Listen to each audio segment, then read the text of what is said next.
आइए देखते हैं, मजा आएगा। अभी मजा आएगा ना भिड़ो। तो आइए शुरुआत करते हैं और इस मोशन पर बोलने का ईशान त्यागी जी, आपका 90 सेकंड का समय शुरू होता है। देखिए, भारतीय जनता पार्टी को जब भी वो फंसती है, किसी मुद्दे पे फंस जाती है, तो वो हिंदू मुसलमान करती है। जब भी चुनाव आते हैं तो भारतीय जनता पार्टी हिंदू मुसलमान करती है। एम्प्लॉयमेंट सबसे बड़ा मुद्दा है आज की डेट में, उसके बाद पेपर लीक सबसे बड़ा मुद्दा है आज की डेट में। इनकम टैक्स को सेट कर लिया, सीबीआई को सेट कर लिया, ईडी को सेट कर लिया, इलेक्शन कमीशन को सेट कर लिया। उसी तरीके से जजेस को भी सेट करने की बीजेपी कोशिश कर रही है। अगर आप नौकरी मांगेंगे तो आपको अर्बन नक्सल कहला दिया जाएगा, अगर आप किसान आंदोलन करेंगे तो उनको भी अर्बन नक्सल कहला दिया जाएगा, उनको खालिस्तानी कहला दिया जाएगा। उसी तरीके से बीजेपी इस मुद्दे से भी डेविएट करने के लिए वक्फ को बीच में लेकर आई है, जिससे हिंदू मुसलमान उसमें वो कर सके। तो आप समाज को, आप युवा हैं, समाज को बंटने मत दीजिए। ये लोग बांटने की कोशिश करेंगे, देश को पीछे ले जाने की कोशिश करेंगे। आप पे दारोमदार है, आप अपने मुद्दों पे अड़िग रहिए। चंपत राय का चयन किसी विपक्ष ने नहीं किया था, इस देश के युवाओं ने नहीं किया था, किसी पत्रकार ने नहीं किया था, बल्कि चंपत राय का चयन इस देश के सरकार ने, नरेंद्र मोदी जी की सरकार ने कैबिनेट की बैठक करके सारे सदस्यों का, ट्रस्ट के सदस्यों का चयन किया था। ऐसी ना व्यवस्था बने कि 15 के 15 बच्चे धू धू करके जल के मर जाएं और मुख्यमंत्री से संवेदना का एक शब्द भी ना निकले। तो इस तरह के मुख्यमंत्री और इस तरह के नेता भी नहीं होने चाहिए। A few moments later. मालिक वो देखो, वो देखो। तो आइए शुरुआत करते हैं और इस मोशन पर बोलने का ईशान त्यागी जी, आपका 90 सेकंड का समय शुरू होता है। देखिए, भारतीय जनता पार्टी को जब भी वो फंसती है, किसी मुद्दे पे फंस जाती है, तो वो हिंदू मुसलमान करती है। जब भी चुनाव आते हैं तो भारतीय जनता पार्टी हिंदू मुसलमान करती है। यहां तक कि जब पहलगाम का हमला हुआ और 26 माताएं बहनें हमारी विधवा हो गई वहां पर, तब भी पाकिस्तान के एजेंडे में फंस के भारतीय जनता पार्टी ने हिंदू मुसलमान किया। जिस तरीके से इस मुद्दे पर भी भारतीय जनता पार्टी हिंदू मुसलमान करने की, वक्फ को लाके कोशिश कर रही है, अपनी चंदा चोरी को छुपाने की कोशिश कर रही है। जिस तरीके से जमीन में धांधलीबाजी करी विश्व हिंदू परिषद ने, आरएसएस ने, बीजेपी के लोगों ने, उसमें भारतीय जनता पार्टी हिंदू मुसलमान लाके चोरी कर रही है। तो आपसे मेरा निवेदन है कि कृपया मुद्दे से भटकिएगा मत, चोरी पर सवाल पूछते रहिएगा। सही पकड़े हैं। दूसरी बात, धर्म जो है हमारी आस्था का विषय है। मैं क्या पहनूंगा, क्या खाऊंगा, किसके घर जाऊंगा, किसके साथ बात करूंगा, ये मेरा अपना विषय है, मेरा पर्सनल मैटर है। भारतीय जनता पार्टी, विश्व हिंदू परिषद, आरएसएस के लोग नकली ठेकेदार बने हुए हैं धर्म के, और उनको ये कोई अधिकार नहीं है। प्रभु श्री राम लला को मोदी जी बड़े हैं, उनसे कद में दिखाए गए हैं, और उनको उनकी उंगली पकड़ के उनको मंदिर ले जाने का काम कर रहे हैं। क्या ये हिंदू धर्म का अपमान है कि नहीं है, मुझे ये बताइए।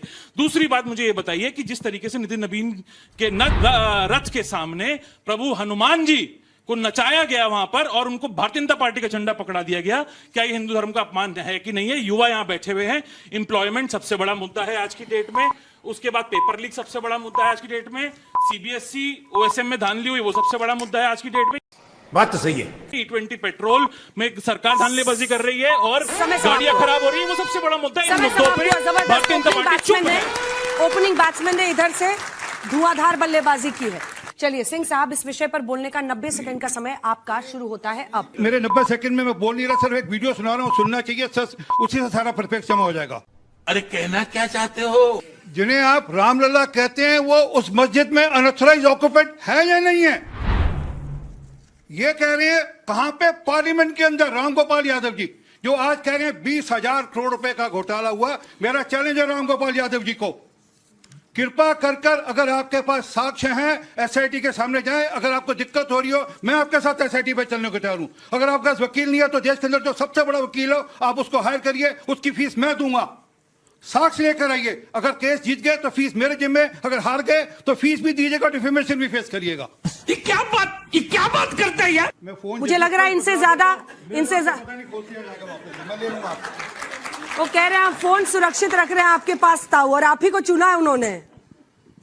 कोई सवाल आप दोनों का इनसे? फोन सुरक्षित है। एक सेकंड, उनकी आदत है ना कि जहां पे जो संस्था होती है, जैसे इनकम टैक्स को सेट कर लिया, सीबीआई को सेट कर लिया, ईडी को सेट कर लिया, इलेक्शन कमीशन को सेट कर लिया, उसी तरीके से जजेस को भी सेट करने की बीजेपी कोशिश कर रही है। गजब बेइज्जती है। ईशान जी बहुत अच्छा बोले, पर फिर वही कि अभी बेरोजगारी का मुद्दा है, नीट का मुद्दा है, सीबीएसई का मुद्दा है। हमने शुरू में ये एक तरह से आग्रह किया था कि इसको चढ़ावा चोरी और जिसको आप वक्फ चोरी कह रहे हैं, इसी के इर्द गिर्द रहे तो बेहतर है। उस तरह से तो देश में बहुत मुद्दे हैं, जैसे बारिश हो गई तो बाढ़ आ गई, कहीं पुल टूट गए, बहुत सारे मुद्दे जो आपने गिनाए ना वो बहुत इंपॉर्टेंट मुद्दे हैं। लेकिन जब कोई इशू जैसे डिबेट हो रही है आज अंजना जी ने जिस विषय पे, जो यदि हम उससे डिविएट करते हैं तो उसमें कई बार लगता है कि आपके पास उससे लड़ाई करने के लिए मजबूत तर्क नहीं है। कई बार ऐसा लगता है, मतलब नहीं है। मैं जवाब लूंगी आपसे, आप वही है, मुद्दों पे केंद्रित रहें। और दूसरी बात यह है कि बाकी पक्ष के आपके जो विपक्ष वाले लोग जो कह रहे हैं, जो तर्क दे रहे हैं, उसको भी काउंटर करने की कोशिश करें, ना कि केवल अपना पक्ष रखें। अभी मदद है भाई, अभी मदद है। सबसे पहले मुझे मौका दिया गया, उसके लिए सबसे पहले तो आप सभी का बहुत बहुत धन्यवाद। और सबसे पहले मैंने यही बात बोली कि भारतीय जनता पार्टी इस डिबेट में वक्फ बोर्ड को लाके जिस तरीके से वो बाकी मुद्दों पे डेविएट करने का काम करती है, अगर आप नौकरी मांगेंगे तो आपको अर्बन नक्सल कहला दिया जाएगा, अगर आप किसान आंदोलन करेंगे तो उनको भी अर्बन नक्सल कहला दिया जाएगा, उनको खालिस्तानी कहला दिया जाएगा। उसी तरीके से बीजेपी इस मुद्दे से भी डेविएट करने के लिए वक्फ को बीच में लेकर आई है, जिससे हिंदू मुसलमान उसमें वो कर सके और आपका ध्यान इस मुद्दे से हटा के कि प्रभु श्री राम के मंदिर में इन्होंने चोरी करी, डाका डाला, जमीन के घोटाले किए और उसके बाद अब आरोपियों को भी बचाने का काम कर रहे हैं, जिससे आप ये सवाल ना पूछे। इसीलिए ये वक्फ का मुद्दा लेकर आए हैं और ये डिविएट करने की कोशिश कर रहे हैं। ये गड़बड़ है बाबा। योगी आदित्यनाथ जो हैं वो हमने देखा है किस तरीके से ब्रांड एम्बेसडर हैं इनकी हिंदू मुसलमान की पॉलिटिक्स का। हमने देखा है उन्होंने किस तरीके के भाषण दिए, 80-20 की भी बात करी है। तो आप समाज को, आप युवा हैं, समाज को बंटने मत दीजिए। ये लोग बांटने की कोशिश करेंगे, देश को पीछे ले आने की कोशिश करेंगे। आप पे दारोमदार है, आप अपने मुद्दों पे अड़िग रहिए, लेकिन कभी भी आप हिंदू मुसलमान पे बटिए मत, समाज को बंटने मत दीजिए। शाबाश। मनोज काका जी आइए। देखिए, जो जजों का निवेदन था मैं उसी से शुरू कर रहा हूँ। 90 सेकंड का समय। तू इधर उधर की ना बात कर, ये बता कि मंदिर क्यों लूटा और जो अमानतों का अमीन था वो कहां छुपा। ये सीधा सीधा सवाल है, इधर उधर बलगराइए मत। अब ये बताइए कि चंपत राय ने जो बहुत बड़ा मर्यादा पुरुषोत्तम भगवान राम के मर्यादा के साथ और उनके ईमान के साथ और हजारों वर्षों से आ रही भारत के परंपरा के साथ जो धक्का लगा है, उसका जिम्मेदार कौन है? चंपत राय का चयन किसी विपक्ष ने नहीं किया था, इस देश के युवाओं ने नहीं किया था, किसी पत्रकार ने नहीं किया था, बल्कि चंपत राय का चयन इस देश के सरकार ने, नरेंद्र मोदी जी की सरकार ने कैबिनेट की बैठक करके सारे सदस्यों का, ट्रस्ट के सदस्यों का चयन किया था और उसी में चंपत राय का भी चयन किया था। तू समझा? हाँ। नहीं, तू समझा नहीं। इसलिए सबसे ज्यादा जो सवाल है वो ट्रस्ट पर है।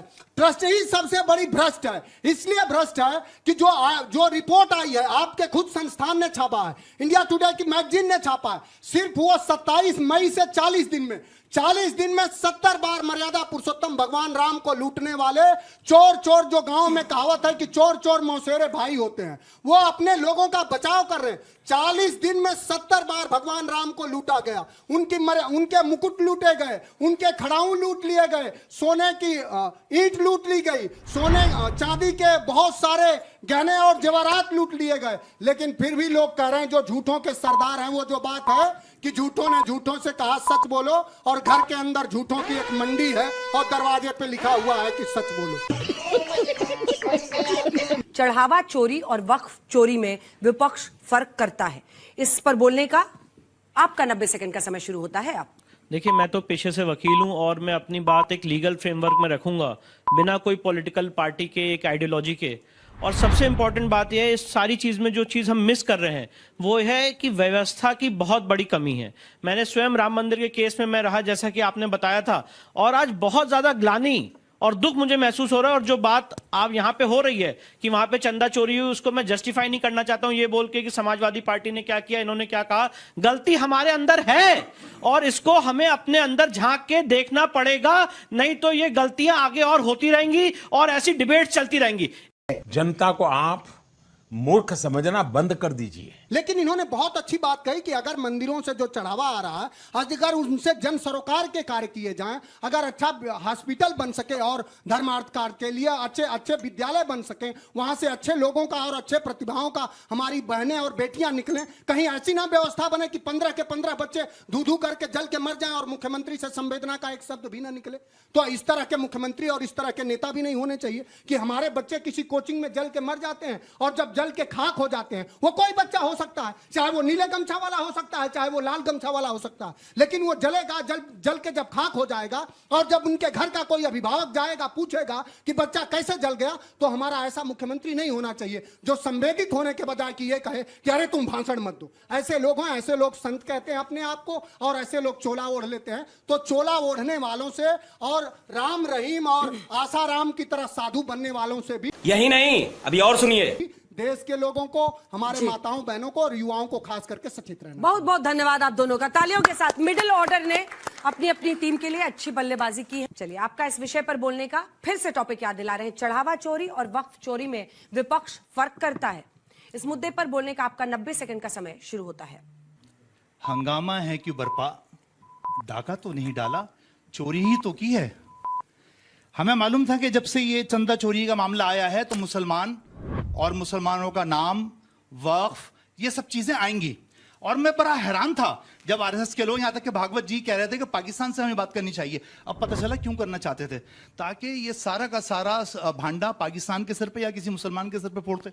गजब बेइज्जती है। काम हो जाता। अभी यहां बात हो रही थी मंदिरों के चोरी की, अंजना जी भी कहा और हमारे प्रिय मित्र ने भी कहा, लेकिन मैं आपको याद दिलाना चाहता हूं कि एक मंदिर है गोरखनाथ मंदिर, गोरखनाथ मठ। 40 साल से यासीन अंसारी उसके जिम्मेदारी निभा रहे हैं। वहां कभी कोई चोरी नहीं हुई।